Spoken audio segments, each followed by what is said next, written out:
My brothers and sisters, you are now watching The Gamer 2323, so just forget about the chores you're supposed to do. Put your feet up, get your Kool-Aid, fried chicken, popcorn, get whatever you may need. And I hope you enjoy the video. Oh man, so 2015 is almost here, man. 2015 is literally right around.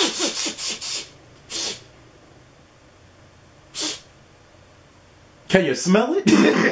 2015 is literally right around the corner, dude. And it really seemed like this year kind of went by fast. You know, in terms of what was going on in my actual life, it kind of seemed like this year came and went just like that. In terms of what was going on in gaming this year, well, it kind of seemed like it was just sitting there. It was just like 2015, please hurry, dude, because this year wasn't necessarily a year to remember for a lot of gamers. You know, I mean, shoot, some gamers have said that this year was the worst year in gaming history. I mean, I don't know about all that. I mean, I would have to sit down and think about that, but at the very least, this was a disappointing year. I mean, we had a lot of disappointments this year, you know. So, I mean, shoot, let's just go over all the BS and crap we went through this year in games, you know.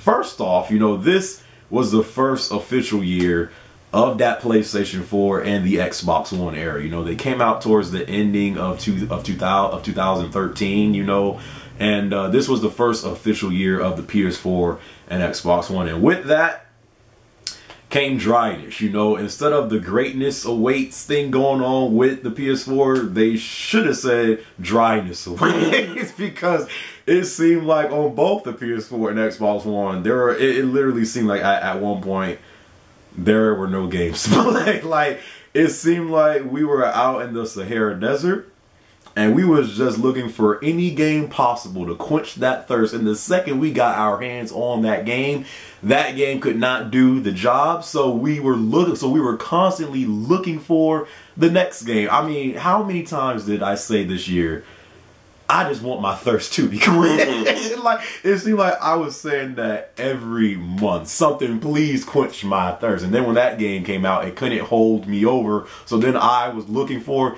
the next game. So it was dry, dude. It was dry. But we should have expected that. You know, when you buy a console at launch, we should expect that you're not going to have a lot of games to play. But we got so excited for next gen, you know, so we just had to get the consoles as soon as possible. And with that came dryness, you know. So a lot of us got dehydrated, and you know, it seemed like it took forever for games to finally come to next gen. But it was kind of like that on PS3 and Xbox 360, especially for PS3. I mean, I still remember the dryness of PS3 and how long it took for games to finally come to that console. So it shouldn't have really been a shocker on next gen, but because we were so excited for next gen gaming, the dryness, it kind of caught us off guard, you know, and we were out in the Sahara Desert for it seemed like a while, you know. Then you move on to the remasters, man. I mean, dude, listen, I love remasters, man, but this year it seemed like it was a remaster orgy going on, because there were so many remasters. I mean, literally at one point, it seemed like we were playing nothing but remaster. Like, for a while, this was the most played game on PS4. The Last of Us remaster. And as much as I love The Last of Us, bro, you know, it seemed like at one point, son, did I just buy a PS4 or Xbox One to play a game that I just played last year? Because it literally, there were too many remasters going on, from this game to Tomb Raider, the definitive edition. I mean, how many remasters came out this year? How many? Like, there were too many, in my opinion, remasters that came out this year, and a lot of people had a problem with that, because it's like, yo, we just bought a PS4 or Xbox One. Yes, those games were good, but we just played those games last year. We're not really trying to play those games again. We want to play brand new games, brand new next gen games. So to see all those remasters going on, it definitely did not sit well with some people, and you know, it became a trend, you know. So I definitely don't want to see that same pattern go into next year, you know, with the remasters, because we do have some remasters that come out next year.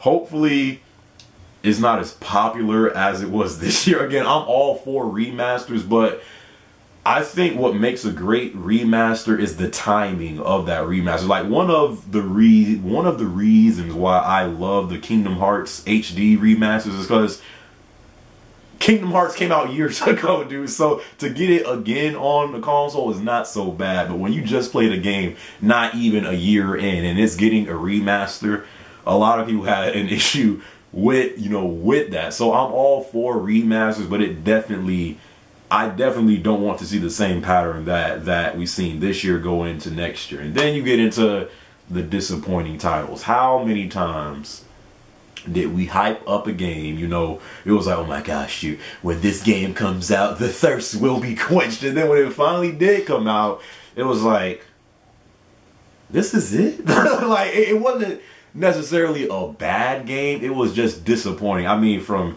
Destiny, Watch Dogs, freaking the Master Chief Collection, I mean, to Assassin's Creed Unity. I mean, do you want me to go down the list?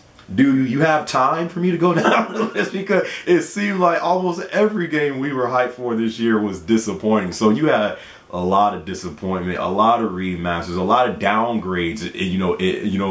At least it seemed going on, because, you know, it seemed like when we first seen these games that they would look amazing, and then when we finally got it in our hands, it wasn't the same, you know, and, you know, in terms of how amazing that game looked. So, you know, you had people, you know, getting on the downgrades for these games and stuff like that. It was just a rough year, you know, with all of the games that we had that, you know, to come out this year, you know. So this year, it wasn't bad.